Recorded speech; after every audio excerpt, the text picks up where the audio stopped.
Historians have long debated the extent of antisemitism in America's past and contrasted American antisemitism with its European counterpart. Earlier students of American Jewish life minimized the presence of antisemitism in the United States, which they viewed as a latent alien phenomenon on the American scene arising in the late 19th century. More recently, scholars have asserted that no period in American Jewish history was free of antisemitism. The debate continues about the significance of antisemitism in different periods of American history. Antisemitism has always been less prevalent in the United States than in Europe. The first governmental incident of anti-Jewish sentiment was recorded during the American Civil War, when General Ulysses S. Grant issued an order of expulsion against Jews from the portions of Tennessee, Kentucky, and Mississippi under his control. In the first half of the 20th century, Jews were discriminated against in some employment, not allowed into some social clubs and resort areas, given a quota on enrollment at colleges, and not allowed to buy certain properties. Antisemitism reached its peak during the interwar period. The rise of the Ku Klux Klan in the 1920s, the anti-Semitic works of Henry Ford, and the radio speeches of Father Coughlin in the late 1930s indicated the strength of attacks on the Jewish community. Following the Second World War and the American Civil Rights Movement, anti-Jewish sentiment waned. Colonial era, North America. In the mid-17th century, Peter Stuyvesant, the last Director General of the Dutch colony of New Amsterdam, sought to bolster the position of the Dutch Reformed Church by trying to reduce religious competition from denominations such as Jews, Lutherans, Catholics and Quakers. He stated that Jews were deceitful, very repugnant, and hateful enemies and blasphemers of the name of Christ. He warned in a subsequent letter that in giving them liberty we cannot refuse the Lutherans and Papists. However, religious plurality was already a legal cultural tradition in New Amsterdam and in the Netherlands. His superiors at the Dutch West India Company in Amsterdam overruled him in all matters of intolerance. There were only about 12 Jews living in North America in the 17th century. These faced a number of restrictions, including being banned from practicing law, medicine, art, and other professions. As late as 1790, 1 year before adoption of the Bill of Rights, several states had religious tests for holding public office, and Connecticut, Maryland, Massachusetts, New Hampshire, and South Carolina still maintained established churches. Within a few years of the ratification of the Constitution, Delaware, Pennsylvania, South Carolina, and Georgia eliminated barriers that prevented Jews from voting, but these barriers did not fall for many decades in Rhode Island, North Carolina, and New Hampshire. Despite these restrictions, which were often enforced unevenly, there were really too few Jews in 17th and 18th century America for anti-Semitism to become a significant social or political phenomenon at the time, and the evolution from toleration to full civil and political equality for Jews that followed the American Revolution helped ensure that anti-Semitism would never become official government policy, as it had in Europe. By 1840, Jews constituted a tiny, but nonetheless stable, middle-class minority of about 15,000 out of the 17 million Americans counted by the U.S. Census. Jews intermarried rather freely with non-Jews, continuing a trend that had begun at least a century earlier. However, as immigration increased the Jewish population to 50,000 by 1848, negative stereotypes of Jews in newspapers, literature, drama, art, and popular culture grew more commonplace and physical attacks became more frequent. 19th century. According to Peter Knight, throughout most of the 18th and 19th centuries, the United States rarely experienced anti-Semitic action comparable to the sort that was endemic in Europe during the same period.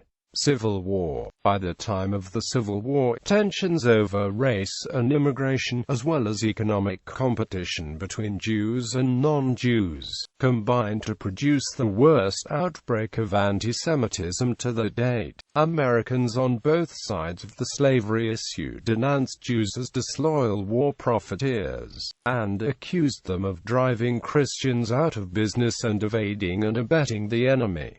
Major General Ulysses S. Grant was influenced by these sentiments and issued General Order No. 11 expelling Jews from areas under his control in western Tennessee, the Jews as a class violating every regulation of trade established by the Treasury Department and also department orders, are hereby expelled within 24 hours from the receipt of this order. This order was quickly rescinded by President Abraham Lincoln, but not until it had been enforced in a number of towns. According to Jerome Chains, Lincoln's revocation of Grant's order was based primarily on constitutional strictures against the federal government singling out any group for special treatment. Chains characterizes General Order No. 11 as unique in the history of the United States, because it was the only overtly anti-Semitic official action of the United States government. Grant later issued an order that no Jews are to be permitted to travel on the road southward. His aide, Colonel John V. Dubois, ordered all cotton speculators, Jews, and all vagabonds with no honest means of support to leave the district. The Israelites especially should be kept out. They are such an intolerable nuisance. Immigration from Eastern Europe. Between 1881 and 1920, approximately 3 million Ashkenazi Jews from Eastern Europe immigrated to America, many of them fleeing pogroms and the difficult economic conditions which were widespread in much of Eastern Europe during this time. Pogroms in Eastern Europe, particularly Russia, prompted waves of Jewish immigrants after 1881. Jews, along with many Eastern and Southern European immigrants, came to work the country's growing mines and factories. Many Americans distrusted these Jewish immigrants. While the earlier wave of Jewish immigration was from Germany, the latter came from the Pale of Settlement, the region of eastern Poland, Russia and the Ukraine, where Jews had suffered so under the Tsars. Along with Irish, Eastern and Southern Europeans, Jews faced discrimination in the United States in employment, education and social advancement. American groups like the Immigration Restriction League criticized these new arrivals along with immigrants from Asia and Southern and Eastern Europe as culturally, intellectually, morally, and biologically inferior. Despite these attacks, very few Eastern European Jews returned to Europe, for whatever privations they faced here. The situation in the U.S. was still much better than it had been in the former homes. Between 1900 and 1924, approximately 1.75 million Jews immigrated to America's shores, the bulk from Eastern Europe.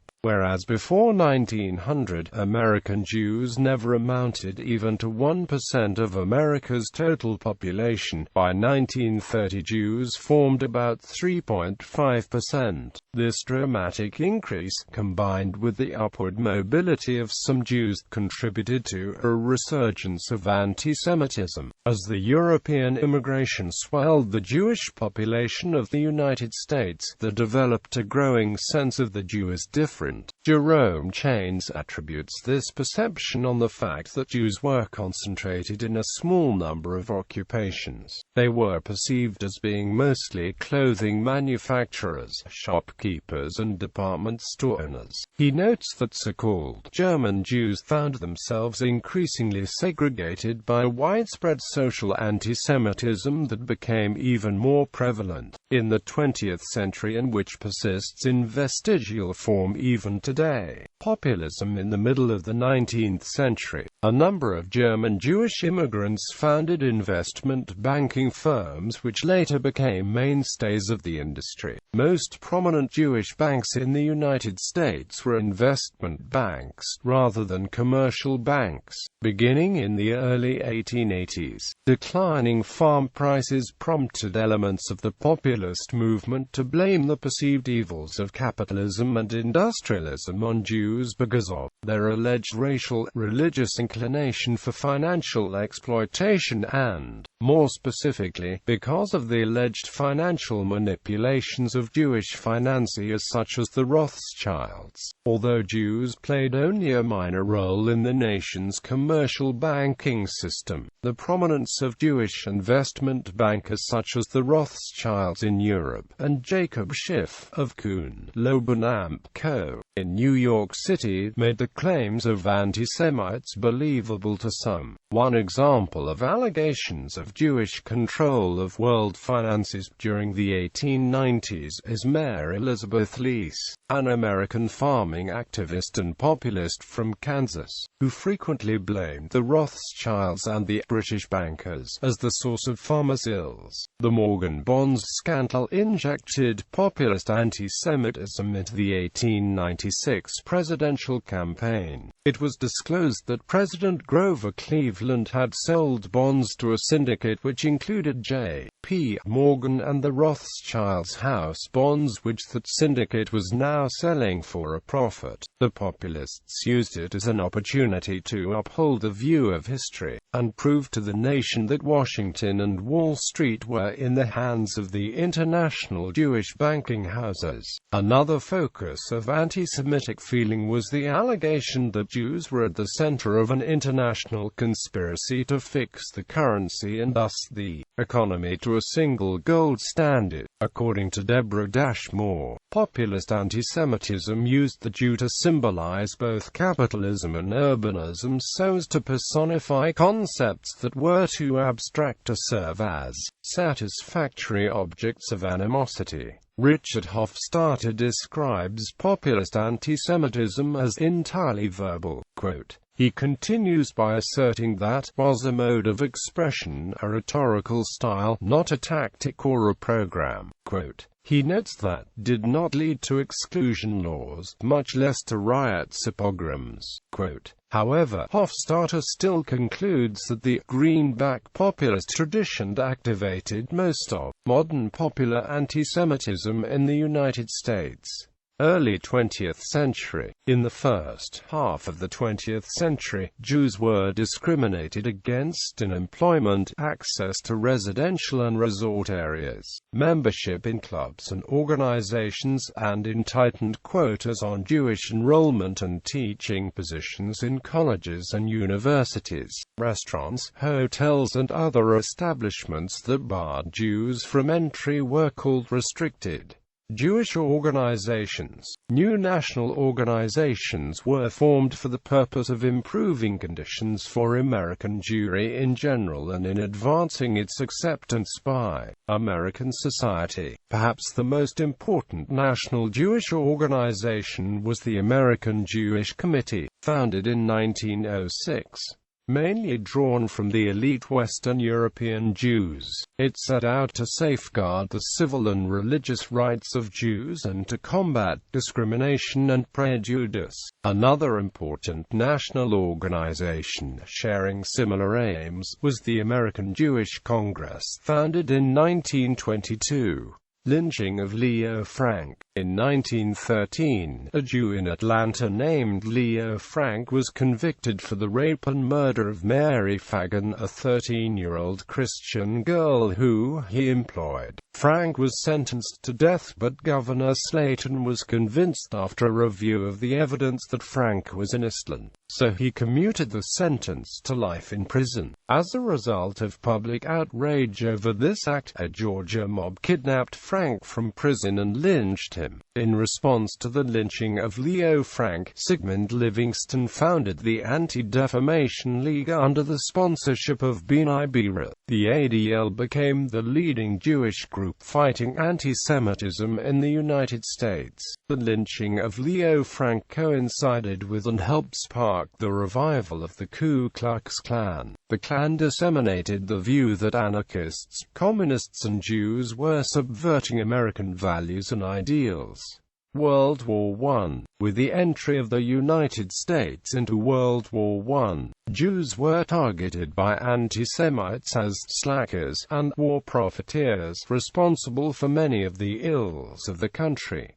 For example, a U.S. Army manual published for war recruits stated that the foreign-born, and especially Jews, are more apt to malinger than the native-born. Quote, when ADL representatives protested about this to President Woodrow Wilson, he ordered the manual recall. The ADL also mounted a campaign to give Americans the facts about military and civilian contributions of Jews to the war effort. 1920s.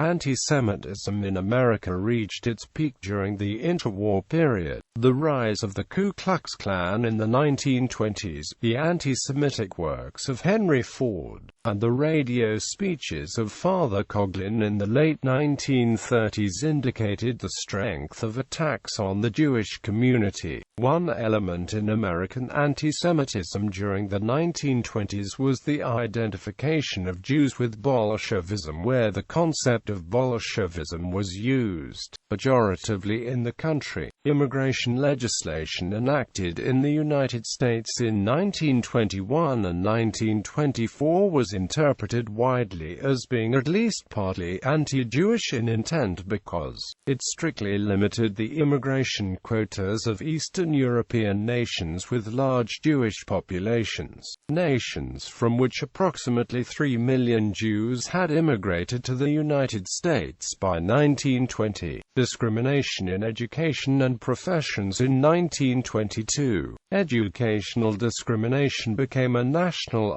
issue when Harvard announced it was considering a quota system for Jewish students. Although it was eventually dropped, the quota was enforced in many colleges through underhanded techniques to limit the growing number of Jewish students. A number of private liberal arts universities and medical and dental schools instituted a quota system referred to as numerus clausus. These included Harvard University, Columbia University, Cornell University, and Boston University. In 1925, Yale University, which already had such admissions preferences as character, solidity, and physical characteristics, added a program of legacy preference admission spots for children of Yale alumni, in an explicit attempt to put the brakes on the rising percentage of Jews in the student body. This was soon copied by other Ivy League and other schools, and admissions of Jews were kept down to 10% through the 1950s.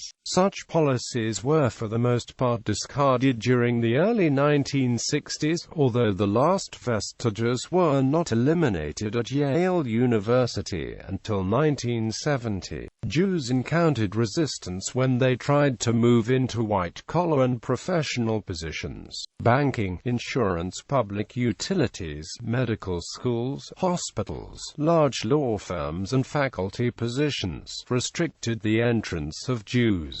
This era of polite Judeophobia through social discrimination underwent an ideological escalation in the 1930s.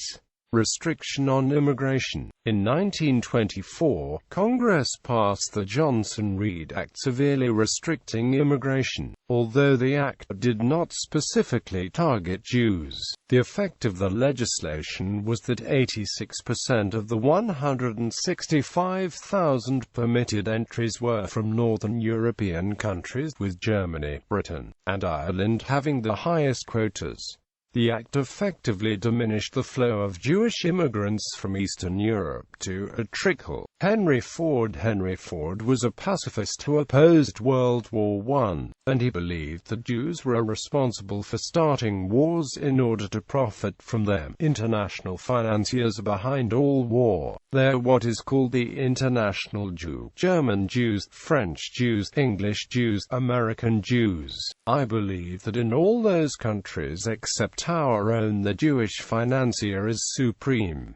Here the Jew is a threat. Ford believed that Jews were responsible for capitalism, and in the role as financiers, they did not contribute anything of value to society. In 1915, during World War I, Ford blamed Jews for instigating the war, saying, "I know who caused the war, German Jewish bankers." Later, in 1925, Ford said, "What I oppose most is the international Jewish money power that is met in every war. That is what I oppose, a power that has no country and that can order the young men of all countries out to death." According to author Stephen Watts, Ford's anti-Semitism was partially due to a noble desire for world peace. Ford became aware of the Protocols of the Elders of Zion and believed it to be a legitimate document, and he published portions of it in his newspaper, The Dearborn Independent. Also, in 1921, the Dearborn Independent carried a series of articles expanding on the themes of financial control by Jews, entitled, "Jewish Idea in American Monetary Affairs." The remarkable story of Paul Warburg, who began work on the United States monetary system after 3 weeks' residence in this country. Jewish Idea molded Federal Reserve System. What Baruch was in war material, Paul Warburg was in war finances. Some curious revelations of money and politics. Jewish Idea of a Central Bank for America. The evolution of Paul M. Warburg's idea of Federal Reserve System without government management. How Jewish international finance functions. The Warburg family and firm divided the world between them and did amazing things which non-Jews could not do. Jewish power and America's money famine. The Warburg Federal Reserve sucks money to New York, leaving productive sections of the country in disastrous need. The economic plan of international Jews. An outline of the Protocolists' monetary policy, with notes on the parallel found in Jewish financial practice. One of the articles, Jewish Power and America's Money Famine, asserted that the power exercised by Jews over the nation's supply of money was insidious by helping deprive farmers and others outside the banking coterie of money when they needed it most. The article asked the question, where is the American gold supply? It may be in the United States, but it does not belong to the United States, and it drew the conclusion that Jews controlled the gold supply and, hence, American money. Another of the articles, Jewish Idea molded Federal Reserve System, was a reflection of Ford's suspicion of the Federal Reserve System and its proponent, Paul Warburg. Ford believed the Federal Reserve System was secretive and insidious. These articles gave rise to claims of anti-Semitism against Ford, and in 1929 he signed a statement apologizing for the articles.